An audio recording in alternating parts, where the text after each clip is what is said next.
नमस्कार, मैं संजय भाटिया हूं और आप देख रहे हैं लोकमत हरियाणा। हरियाणा विधानसभा का सत्र समापन हुआ, लेकिन विधानसभा सत्र चलने के दौरान सबसे अधिक चर्चा जो रही वह रही प्रतिपक्ष का नेता न होना। यानी कि कांग्रेस पार्टी 37 विधायकों के साथ सबसे बड़ी पार्टी है विपक्ष की, लेकिन उसके पश्चात अभी तक कांग्रेस पार्टी ने अपना नेता नहीं चुना है। उसके बावजूद भी जिस प्रकार से विधानसभा सत्र के दौरान पूर्व मुख्यमंत्री चौधरी भूपेंद्र सिंह हुड्डा ने प्रतिपक्ष के नेता की भूमिका अदा की, यानी कि हावी रहे सदन के अंदर, हर प्रकार के प्रश्नों का उन्होंने जवाब दिया। कई जगह पर वो विधायकों का बचाव भी करते नजर आए। उसके बाद विधानसभा सत्र के पश्चात उन्होंने प्रेस को भी संबोधित किया। यानी कि विधानसभा सत्र के अंदर, विधानसभा के अंदर जिस प्रकार से चौधरी भूपेंद्र सिंह हुड्डा ने अपनी एक अहम भूमिका निभाई है, उससे एक बात साफ हो चुकी है कि कांग्रेस का हाईकमान चाहे किसी भी विपक्ष का नेता चयनित करे, लेकिन चौधरी भूपेंद्र सिंह हुड्डा ने इस सत्र में जिस प्रकार से अपनी भूमिका निभाई है, उससे साफ जाहिर है कि प्रतिपक्ष का नेता कोई ऐसा व्यक्ति होना चाहिए जिसे पूरी जानकारी हो। प्रतिपक्ष का नेता ऐसा होना चाहिए जो कि सरकार को विभिन्न मुद्दों पर घेर सके। प्रतिपक्ष का नेता ऐसा होना चाहिए जो कि सरकार के दबाव को झेल सके और अपनी बात आक्रामकता के साथ रख सके। तो ये सारी भूमिकाएं जिस प्रकार से चौधरी भूपेंद्र सिंह हुड्डा ने निभाई हैं, तो उससे आम आदमी में आम चर्चा है कि हो ना हो, अंतिम क्षण के अंदर जो है कांग्रेस आलाकमान चौधरी भूपेंद्र सिंह हुड्डा पर ही मोहर लगाएंगे। हरियाणा के अंदर प्रतिपक्ष का नेता चौधरी भूपेंद्र सिंह हुड्डा को ही बनाया जाएगा। प्रतिपक्ष का नेता चौधरी भूपेंद्र सिंह हुड्डा को ही क्यों बनाया जाएगा? सबसे बड़ा रीजन ये है कि 37 विधायकों में से अधिकांश विधायक ऐसे हैं जो हुड्डा साहब का नाम लेकर ही विधानसभा सीटों को उन्होंने जीता है। अधिकांश विधायक ऐसे हैं जो एक स्वर में कहते हैं कि प्रतिपक्ष का नेता चौधरी भूपेंद्र सिंह हुड्डा को होना चाहिए। ये अब आलाकमान आने वाले समय में तय करेगा, क्योंकि महाराष्ट्र के चुनाव थे, छत्तीसगढ़ में चुनाव थे, तो वहाँ कांग्रेस के जो बड़े आला नेता हैं वो व्यस्त रहे, लेकिन अब वहाँ के भी चुनाव संपन्न हो चुके हैं। तो अब जो निर्णय लिया जाएगा, पार्टी के हित में जो निर्णय लिया जाएगा, प्रदेश के हित में जो निर्णय लिया जाएगा, यानी कि जिस प्रकार से चौधरी भूपेंद्र सिंह हुड्डा ने सदन के अंदर अपनी अहम भूमिका निभाई है, उसे देखते हुए भी बड़ा प्रभाव पड़ेगा, हाईकमान पर भी पड़ेगा, अन्य जो कांग्रेस के बड़े नेता हैं उन पर भी पड़ेगा।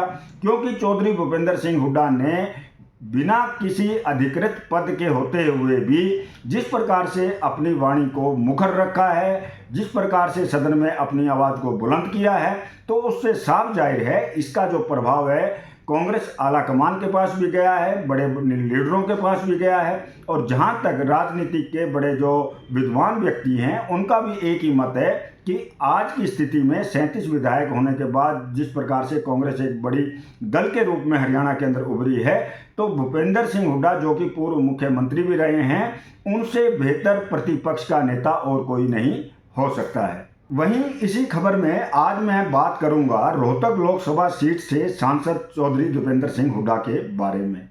पिछले काफ़ी दिनों से देखा जा रहा है कि यूट्यूब चैनल हो या अन्य कई सोशल मीडिया का माध्यम हो, जिनमें चौधरी भूपेंद्र सिंह हुड्डा के साथ साथ उनके पुत्र सांसद दीपेंद्र सिंह हुड्डा को भी घेरा जा रहा है। यानी कि एक प्रकार से पिता पुत्र की इस जोड़ी पर ऐसे चेहरे आकर दोषारोपण कर रहे हैं जो पहले कभी भी दिखाई नहीं देते थे।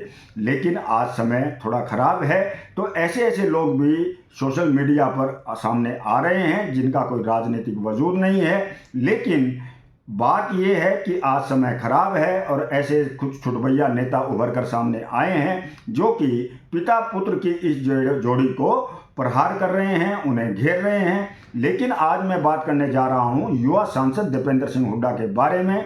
तो युवा सांसद दीपेंद्र सिंह हुड्डा के बारे में जैसा कि हरियाणा के अंदर अधिकांश लोग जानते हैं, युवा वर्ग अच्छी तरह जानते हैं कि दीपेंद्र सिंह हुड्डा ने आज जो मुकाम हासिल किया है वह अपने बलबूते पर हासिल किया है। दीपेंद्र सिंह हुड्डा ने आज हरियाणा के अंदर जो अपनी छवि बनाई है वो अपने बलबूते पर बनाई है।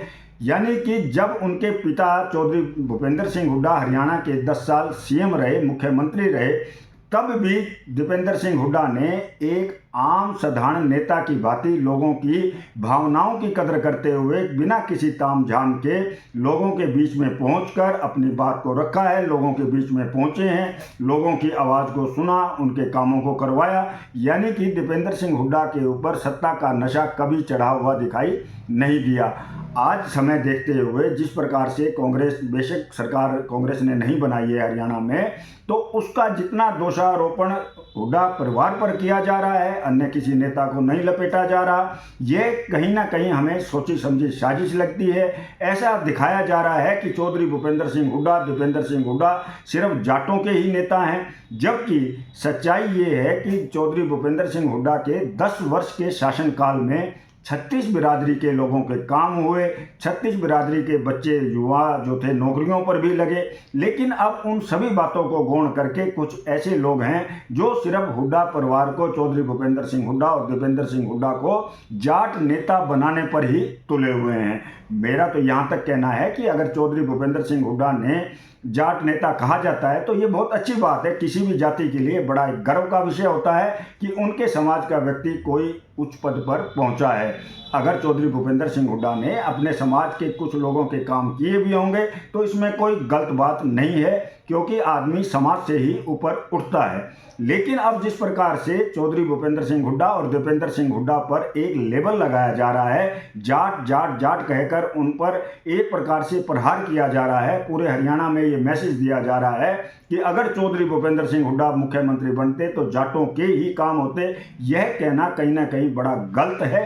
क्योंकि पिछले 10 साल के शासनकाल में चौधरी भूपेंद्र सिंह हुड्डा ने 36 बिरादरी के लोगों को नौकरियां प्रदान की, 36 बिरादरी की लोगों की आवाज़ को सुना, जहां भी कार्य किए तो बिना किसी भेदभाव के किए। लेकिन अब जिस प्रकार से कांग्रेस सरकार सत्ता में नहीं आई है और अब अधिकांश कुछ ऐसे लोग हैं जो कि टारगेट कर रहे हैं चौधरी भूपेंद्र सिंह हुड्डा और दीपेंद्र सिंह हुड्डा को, तो यह कोई अच्छी बात मुझे दिखाई नहीं देती है।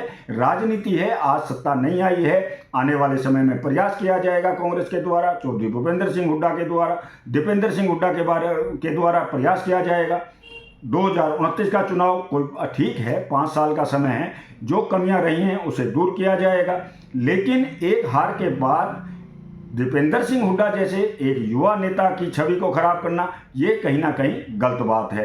क्योंकि दीपेंद्र सिंह हुड्डा अभी 45-46 साल के हैं, पूरा जीवन उनका राजनीति के अंदर पड़ा हुआ है। ऐसा नहीं है कि हरियाणा के अंदर उनका प्रभाव एकदम से घट गया है। दीपेंद्र सिंह हुड्डा बड़े शांत नेता हैं, उनकी एक फैन फॉलोइंग है पूरे हरियाणा के अंदर, पूरे प्रदेश के कोने कोने में जहाँ भी दीपेंद्र सिंह हुड्डा जाते हैं हजारों की संख्या में लोग उन्हें सुनने के लिए आते हैं, देखने के लिए आते हैं। यानी कि दीपेंद्र सिंह हुड्डा की छवि को खराब करना भी बड़ा एक गलत है। क्योंकि एक हार के पश्चात दीपेंद्र सिंह हुड्डा ने, अगर मान लो चौधरी भूपेंद्र सिंह हुड्डा, दीपेंद्र सिंह हुड्डा के नेतृत्व में ये पूरा चुनाव लड़ा गया विधानसभा का, लेकिन सरकार नहीं बनी, तो इसका मतलब ये नहीं है कि दीपेंद्र सिंह हुड्डा का कैरियर समाप्त हो चुका है। दीपेंद्र सिंह हुड्डा एक ऐसे युवा नेता हैं, ऊर्जावान नेता हैं, वो लोगों के दिलों में बसे हुए हैं, लोग उन्हें दिल से प्यार करते हैं। आने वाला समय दीपेंद्र सिंह हुड्डा के लिए बहुत उज्जवल है, क्योंकि अभी उनकी उम्र बहुत ज़्यादा नहीं है। दीपेंद्र सिंह हुड्डा ने पिछले 10 साल से जिस प्रकार से पूरे हरियाणा में अथक मेहनत की है, प्रयास किए हैं कांग्रेस को लाने के लिए, उनके ये प्रयास जारी रहेंगे। तो मेरा ये कहना है कि किसी भी अच्छे लीडर को, किसी भी बढ़िया लीडर को एकदम से टारगेट करना यह राजनीति में अच्छा नहीं है। जो लोग इस प्रकार की बातें करके उनके कद को घटाने का प्रयास कर रहे हैं वो कोई बढ़िया बात नहीं कर रहे हैं। ठीक है, सोशल मीडिया का ज़माना है, हर व्यक्ति को अपनी बात रखने का एक हक है, लेकिन इसका मतलब ये नहीं है कि किसी बड़े लीडर को, किसी अच्छे लीडर को हम अपनी छोटी बातों से उन्हें छोटा करने का प्रयास करें।